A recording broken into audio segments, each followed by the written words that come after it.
Germ classes में आपका स्वागत है दोस्तों। जर्म क्लास के अंतर्गत आज हम लोग रैंकिंग टेस्ट का टाइप 5 पढ़ेंगे और टाइप 5 में किस तरह का क्वेश्चन पढ़ेंगे तो कुछ एडवांस क्वेश्चनों को आज हम लोग सॉल्व करेंगे टाइप 5 में। तो चलिए देखते हैं एडवांस क्वेश्चन के अंतर्गत किस तरह के क्वेश्चन आएंगे और उसे हम लोग कैसे सेट करेंगे, कैसे उसका आंसर पता करेंगे। तो ये है हमारा पहला क्वेश्चन। चलिए इसको हल करते हैं, कैसे सॉल्व करते हैं और कैसे सेट करते हैं। सेटिंग करना सीखिए। क्या कह रहा है, 6 पुस्तकें इतिहास, भूगोल, रसायन, भौतिकी, मनोविज्ञान और दर्शन एक दूसरे के ऊपर रखी हुई है। पुस्तकों को जैसे हम लोग अरेंज करके रखते हैं वैसे रखा हुआ है एक के ऊपर एक। तो 6 पुस्तकें हैं, हम 6 नंबर देते हैं। 1 number, 2 number, 3 number, 4 number, 5 number और 6 नंबर। 6 पुस्तकें रखी हुई है। अब हम इसमें सजाएंगे कौन पुस्तक कहाँ है।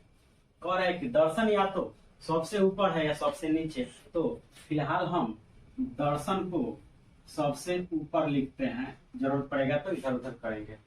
हो गया, दर्शन हमारा सबसे ऊपर हो गया। आगे कह रहा है मनोविज्ञान दर्शन के नीचे है।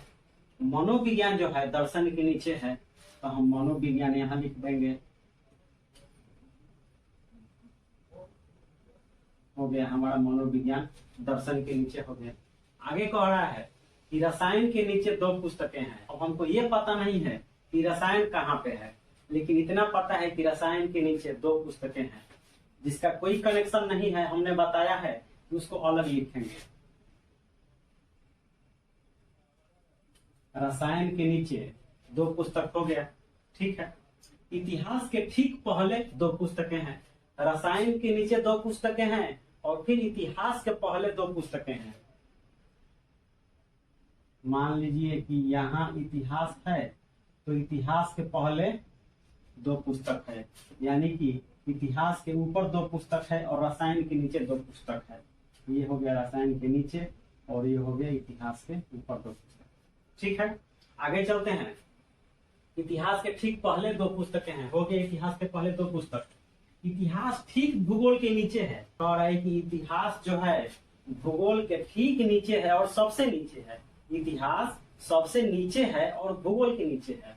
इतिहास यहाँ है, तो ये जो इतिहास है ये कहाँ पे है, तो भूगोल के नीचे है। यानी कि यहाँ पे हमारा भूगोल हो जाएगा, तो इतिहास भूगोल के नीचे हो गया और सबसे नीचे भी हो गया। तो जब इतिहास सबसे नीचे है तो हम यहाँ इतिहास लिख देंगे। इतिहास सबसे नीचे हो गया। अब भूगोल के नीचे है, तो इसका मतलब कि भूगोल यहाँ पे होगा। हो गया भूगोल यहाँ पे। आगे क्या कह रहा है कि रसायन के नीचे 2 पुस्तकें हैं। रसायन के नीचे 2 पुस्तकें हैं।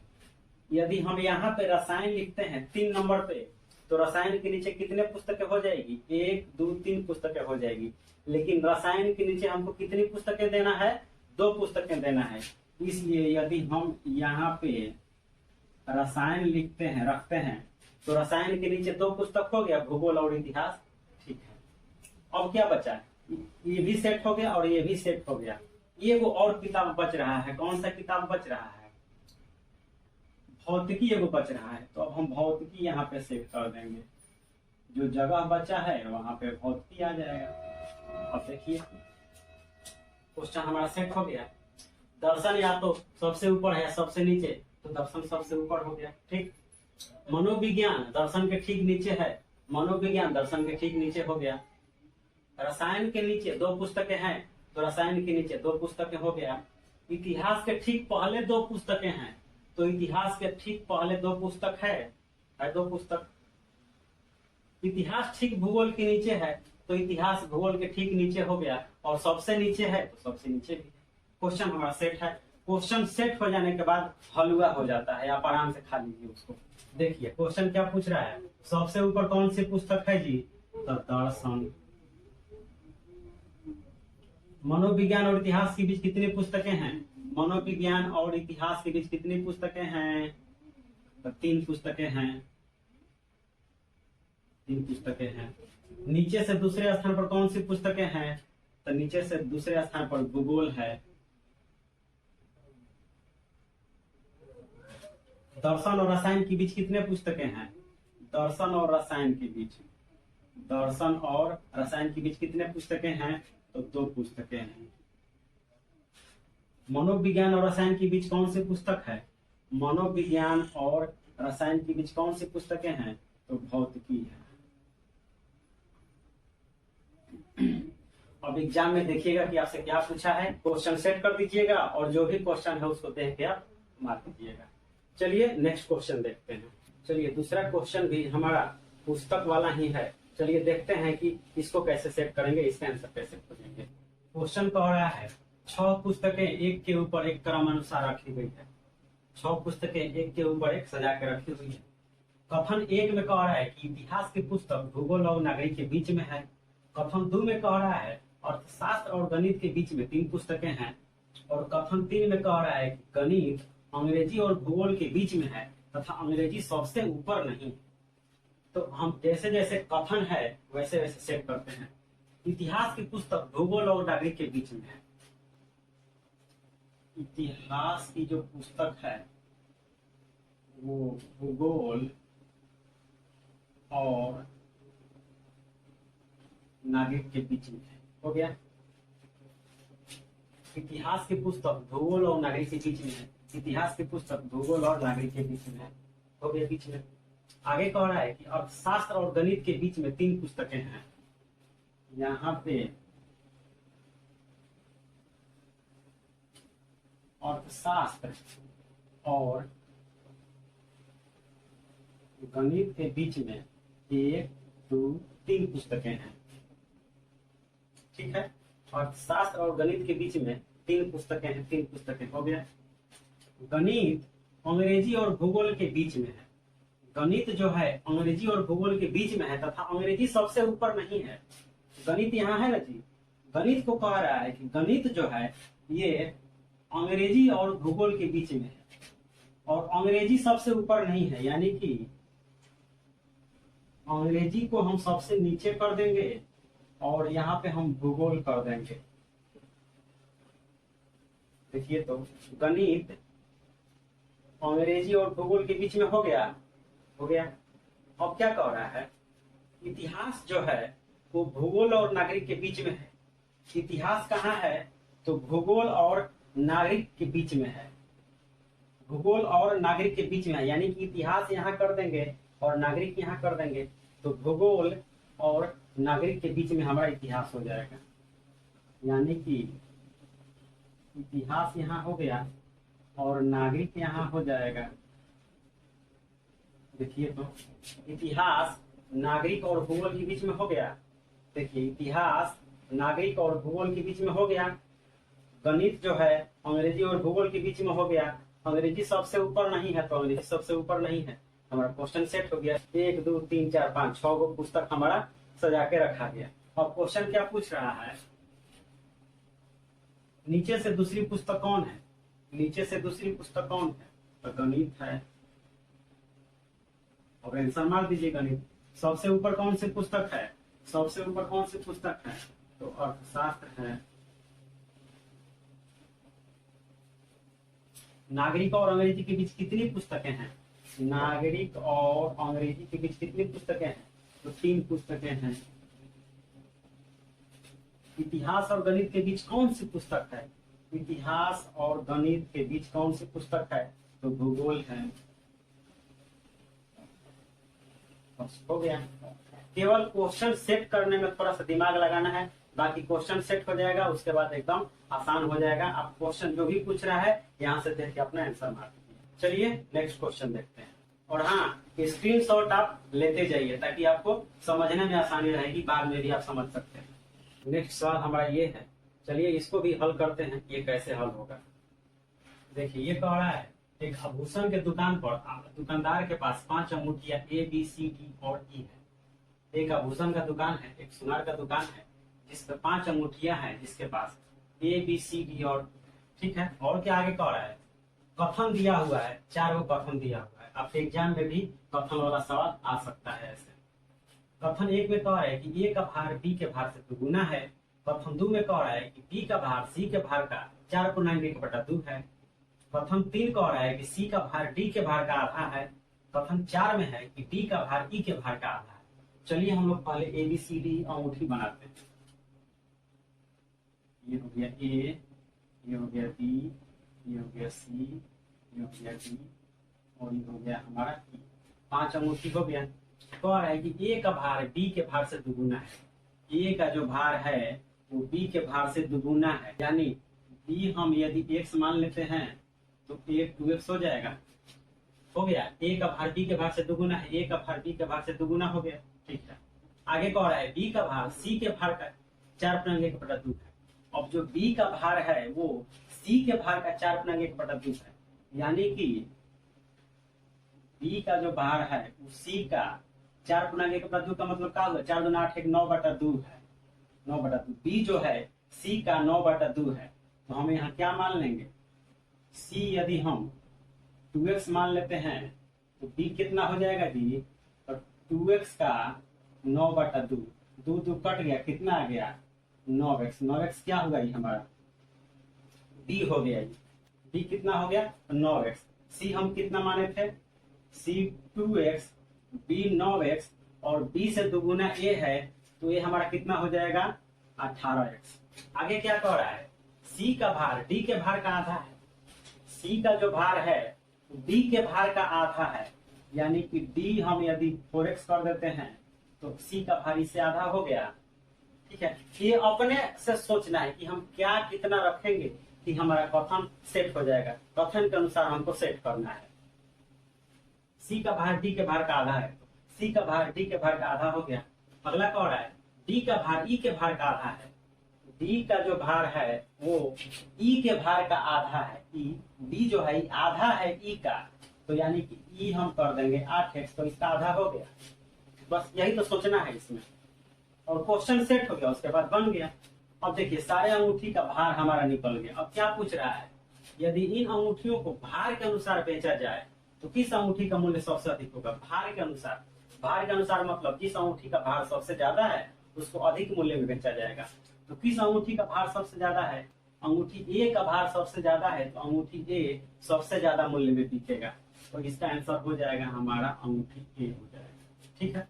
नेक्स्ट क्वेश्चन है, किन दो अंगूठियों के भार से अंगूठी E का भार अधिक है? किन दो अंगूठियों से अंगूठी E ज्यादा है? अंगूठी E किससे किससे ज्यादा है? तो C से और D से। C और D से ज्यादा है, यही दो अंगूठी से E का भार ज्यादा है। नेक्स्ट क्वेश्चन है, किस अंगूठी का भार सबसे कम है? किस अंगूठी का सबसे भार कम है? तो C का हो गया। C का। अंगूठियों के भार का अवरोही क्रम कौन सा? अवरोही क्रम यानी कौन सा होता है? घटते क्रम, यानी हमको घटाना है फिर। अंगूठियों के भार का अवरोही क्रम, अवरोही क्रम यानी जो सबसे ज्यादा है वो सबसे पहले और जो सबसे कम है सबसे लास्ट में। तो अवरोही क्रम क्या हो जाएगा? सबसे ज्यादा A है तो A, उसके बाद है B तो B, उसके बाद कौन है? E, उसके बाद कौन है? D तो D, उसके बाद C। तो अवरोही क्रम हमारा भार के अनुसार ये बन गया क्वेश्चन। इसका स्क्रीनशॉट लेना है तो ले लीजिए। चलिए नेक्स्ट क्वेश्चन देखते हैं। ये है हमारा नेक्स्ट क्वेश्चन। इस टाइप का क्वेश्चन मैथ में भी आता है कभी कभी। ये हालांकि रीजनिंग में दिया है रैंकिंग के अंतर्गत। चलिए इसको हल करते हैं। इसको आ रहा है कि अमीषा, माधुरी, राज, लूसी तथा देवा 5 भाई बहन है। ठीक है। अमीषा की आयु माधुरी की आयु की दुगुनी है। राज की आयु माधुरी की आयु की आधी है। अमीषा की आयु देवा की आयु की आधी है। राज की आयु लूसी की आयु की दुगुनी है। तो ये हमको क्वेश्चन का आंसर देना है। चलिए क्वेश्चन सेट करते हैं। अमीषा, अमीषा, माधुरी, राज, लूसी और देवा 5 भाई बहन हो गया। 1 2 3 4 5 हो गया। क्या कह रहा है कि अमीषा की आयु माधुरी की आयु की दुगुनी है। अमीषा की जो आयु है वो माधुरी की आयु की दुगुनी है। दुगुनी हो गया। एग्जाम में भी आप ऐसे ही सेट कीजिएगा, बाद में थोड़ा बहुत करेक्शन करना पड़ सकता है आपको। चलिए एक ही बार यदि फाइनल चाहिएगा कि हम फाइनल सेट कर दें तो थोड़ा मुश्किल होता है। इसलिए स्टेप बाय स्टेप सेट करते जाइए और जहाँ करेक्शन करने की जरूरत हो वहाँ करेक्शन करके अंत में फाइनल सेटिंग कर दीजिए। अमीषा की आयु माधुरी की आयु की दुगुनी है, अमीषा की आयु माधुरी की आयु की दुगुनी हो, ठीक है। राज की आयु माधुरी की आयु की आधी है। राज की जो आयु है वो राज की आयु माधुरी की आयु की आधी है। राज की जो आयु है वो माधुरी की आधी है। तो जब हम इसको 2x करेंगे तो इसको x कर देंगे तो आधी हो गया। तो जब ये 2x हो गया तो माधुरी से अमीषा दुगुना है, 4x हो गया, ठीक है। नेक्स्ट कह रहा है कि अमीषा की आयु देवा की आयु की आधी है। अमीषा की आयु, अमीषा की जो आयु है वो देवा की आयु की आधी है। ये देवा की आयु की आधी है, यानी कि देवा कितना हो जाएगा तो 8x हो जाएगा। अमीषा की आयु देवा की आयु की आधी है। देवा की आयु की अमीषा की आयु आधी है, तो हो गया आधी। इसको हम 8x कर दिए तो ये आधा हो गया। नेक्स्ट कह रहा है राज की आयु लूसी की आयु की दुगुनी है। राज की आयु, राज की जो आयु है वो लूसी की आयु की दुगुनी है। लूसी से अब ये दुगुना है, तो हम यहाँ पे लूसी को जब x मान लेंगे तो इसको 2x मान लेंगे तो ये हो जाएगा हमारा 4x और ये हो जाएगा हमारा 8x। तो जब ये 8x होगा तो ये हो जाएगा हमारा 16x। हो गया करेक्शन, ये हो गया फाइनल सेटिंग। एग्जाम में भी आपको स्टेप बाय स्टेप सेटिंग कीजिएगा, लेकिन थोड़ा बहुत आपको करेक्शन करना पड़ेगा। इससे ही मत घबराइएगा कि हमको बनाने नहीं आ रहा है, नहीं, फाइनल एक ही बार सेटिंग थोड़ा मुश्किल होता है। इसलिए स्टेप बाय स्टेप आप सेटिंग करते जाइए और अंत में करेक्शन करके फाइनल सेट करके आंसर दे दीजिए। ये हमारा फाइनल सेटिंग हो गया। आगे क्या कह रहा है कि सबसे छोटा कौन है? सबसे छोटा कौन है? देखिए तो लूसी है सबसे छोटा, सबसे छोटा लूसी है। यहाँ हो गया लूसी, लूसी हो गया सबसे छोटा। सबसे बड़ा कौन है? तो सबसे बड़ा कौन है? तो देवा है, सबसे बड़ा हो गया देवा। अमीषा किससे छोटी है? अमीषा किससे छोटी है? तो केवल देवा से छोटी है और किससे छोटा नहीं है, देवा से छोटी है। यदि अमीषा की आयु 16 वर्ष है, अमीषा की आयु 16 वर्ष है, तो लूसी कितने साल की है? अमीषा कितना है? 8x, 8x बराबर 16, x बराबर 16/8 और 2 8 16। x का मान कितना आया? 2। x इसमें क्या है? लूसी है, तो 2 हो गया। तो लूसी कितने साल की है? तो लूसी 2 साल की है।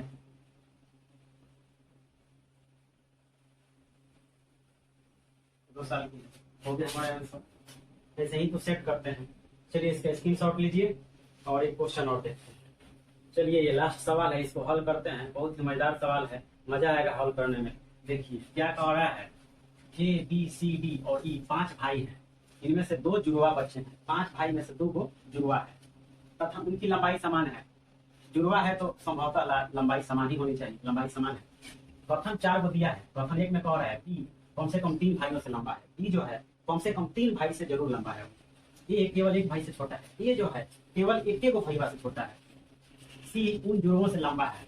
C जो है देखो इसमें जो जुड़वा भाई है, दोनों जुड़वा भाई से C लंबा है। D C से छोटा है और D जो है C से छोटा है। तो चलिए स्टेप बाय स्टेप हम प्रथम भाई हम सेट करते हैं। पहले B कम से कम 3 भाइयों से लंबा है। B कम से कम 1 भाई, 2 भाई, 3 भाई से लंबा हो गया, यानी B के नीचे 3 भाई है, तो B कम से कम 3 भाई से लंबा हो गया।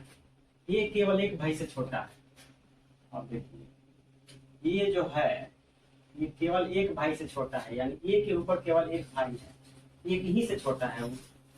नेक्स्ट कह रहा है C उन जुड़वों से लंबा है। C जो है उन दोनों जुड़वों से लंबा है, दोनों जुड़वा बच्चा है और दोनों जुड़वों से लंबा C है।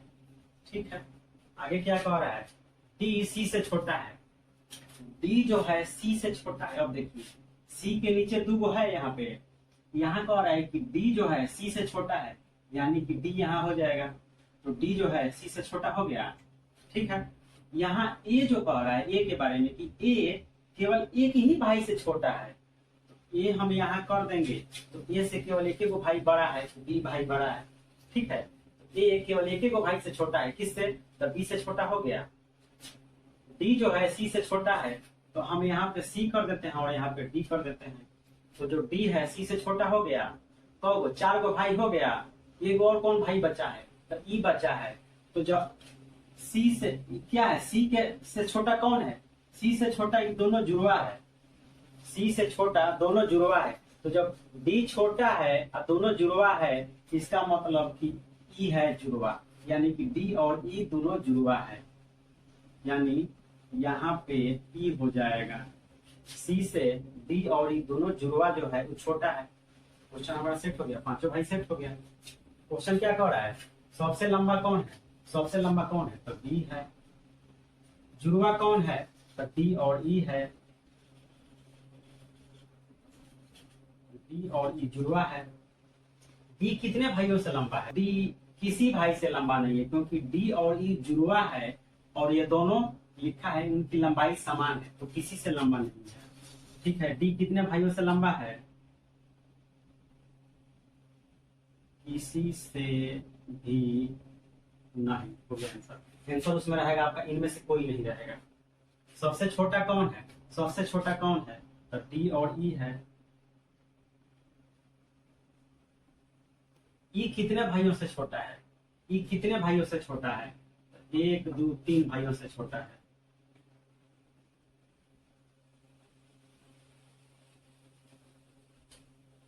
तीन भाइयों से छोटा है। हो गया हमारा आंसर। चलिए इसे स्क्रीनशॉट लीजिए और इसको बैठ के समझने की कोशिश कीजिए कि कैसे सेट हो रहा है। एक बार आपको क्वेश्चन सेट करने आ गया तो आपको दिक्कत नहीं होगा, किसी भी मैथ में भी, आप मैथ भी पढ़िएगा, मैथ में सेटिंग करने आ गया, बराबर करने आ गया, तो मैथ पे आप विजय प्राप्त कर लिए। यहाँ भी सेटिंग का खेला है, रीजनिंग में भी सेटिंग करने आ गया, सवाल आपसे बन जाएगा। चलिए अब आप होमवर्क ले लीजिए। ये है आपका होमवर्क, इसका स्क्रीनशॉट लीजिए और होमवर्क बनाइए। बन जाना चाहिए, जैसे हमने सेटिंग किया है वैसे ही सेटिंग कीजिएगा, आराम से सेट हो जाएगा। चलिए इसका स्क्रीनशॉट ले लीजिए। फिर मिलते हैं एक और अगले इंपॉर्टेंट वीडियो में एक इंपॉर्टेंट चैप्टर के साथ।